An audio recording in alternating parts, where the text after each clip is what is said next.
À quoi pense-t-on lorsqu'on évoque les grands prédateurs?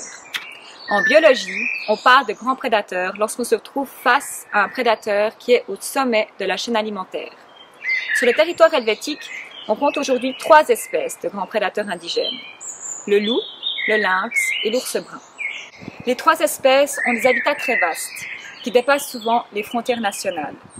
Le loup et le lynx peuvent être observés principalement dans les Préalpes, les Alpes et le Jura. L'ours a quant à lui une présence plus réduite sur le territoire helvétique.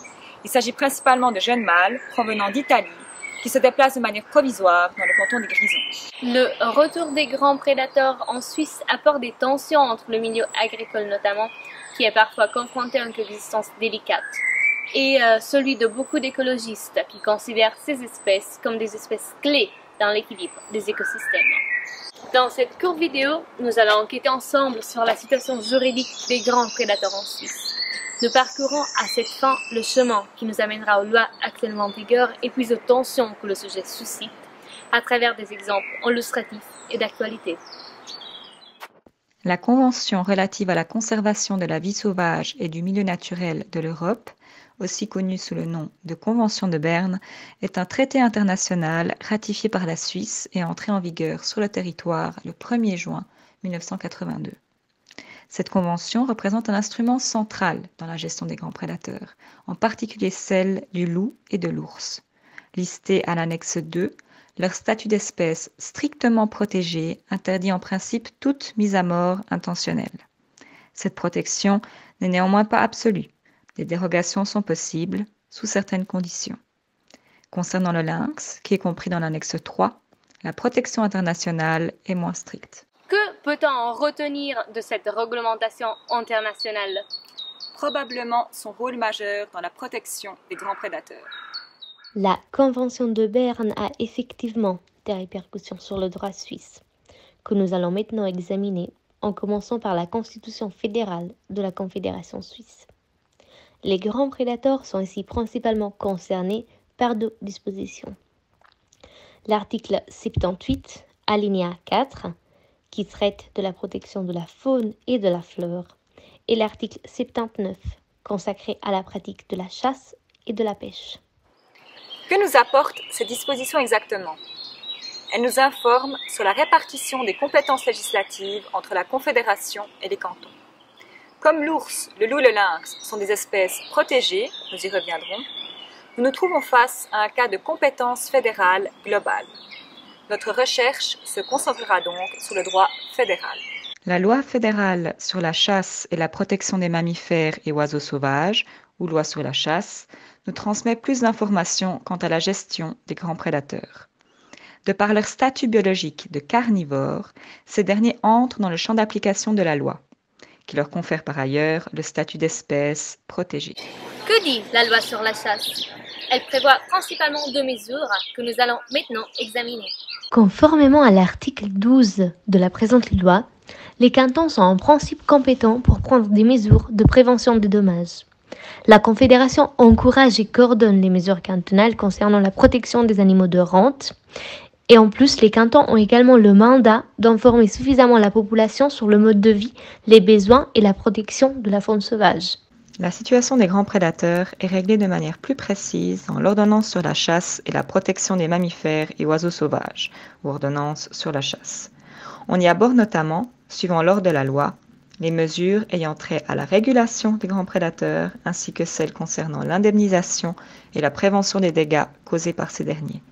Nous allons examiner ces mesures ensemble. Concernant la régulation, les cantons peuvent prendre des mesures temporaires, sous réserve qu'elles remplissent certaines conditions. Une autorisation préalable de l'Office fédéral de l'environnement, ou OFEV, ainsi que l'échec de mesures moins intrusives sont notamment nécessaires. La régulation du loup fait quant à elle l'objet de 2 articles spécifiques, l'un réglant les conditions de la régulation de meute, l'autre réglant celles d'individus isolés. Une autorisation préalable de l'OFEV n'est pas nécessaire lorsque la régulation concerne des individus isolés causant d'importants dommages aux animaux de rente. Nous avons survolé les mesures de régulation, passant maintenant aux questions d'indemnisation. Les attaques des grands prédateurs sur les animaux de rente sont une source centrale des tensions que nous évoquerons plus loin. L'ordonnance sur la chasse prévoit ainsi une répartition des indemnités pour les dégâts à l'auteur de 80% pour la Confédération et 20% pour les cantons. Pour prévenir ces dégâts et faciliter l'exécution du droit fédéral, l'OFEF doit, en tant qu'autorité de surveillance, établir des plans de gestion par espèce. Nous pouvons y trouver différentes mesures comme l'effarouchement ou la mise en place de clôtures électriques. Des chiens de protection de troupeaux sont également prévus. Que peut-on retenir de la gestion des grands prédateurs en Suisse? D'abord, la loi sur la chasse prévoit un partage des tâches entre la Confédération et les cantons. Les cantons exécutent les dispositions fédérales et peuvent prendre des mesures temporaires, sous surveillance de l'OFEV. L'ordonnance sur la chasse traite ensuite plus précisément des mesures liées aux dégâts causés par les grands prédateurs. Enfin, les plans de gestion prévoient des mesures ciblées par espèce.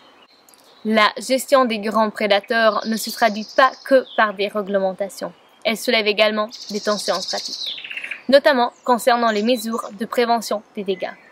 L'utilisation des chiens de protection de troupeaux a ainsi déjà causé des mésaventures avec des randonneurs, menant des cas jusqu'au tribunal fédéral. Le dialogue entre les cantons et la Confédération n'est pas non plus toujours évident. En l'espèce, c'est le canton des Grisons qui s'est refusé une autorisation de régulation de meute de loup par l'OFEV. L'Office a nié que les conditions de tir étaient remplies, car le comptage cantonal des dégâts était considéré comme trop généreux. Les nombreuses interventions parlementaires, initiatives et référendums autour de la gestion des grands prédateurs témoignent de son actualité grandissante.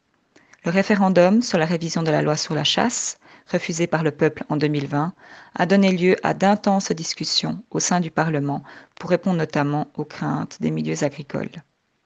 Les conditions de régulation du loup ont été allégées en ce sens dans la loi en juillet 2021. Un grand sujet de controverse concerne le statut de protection stricte du loup dans la Convention de Berne.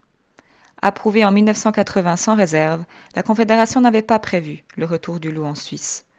La dernière demande de déclassement, soumise en 2018 au comité permanent de la Convention de Berne, devrait être traitée courant 2022. Alors, où en sommes-nous?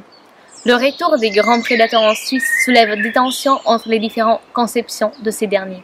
Ils bénéficient juridiquement d'un statut d'espèce protégée et sont considérés comme des acteurs nécessaires de la biodiversité, tout en générant des problèmes de cohabitation avec les milieux ruraux et pastoraux. Aujourd'hui, une solution satisfaisant tous les milieux concernés ne semble pas encore être trouvée. Une chose dont nous pouvons être sûrs, les grands prédateurs n'ont pas fini de faire parler d'eux.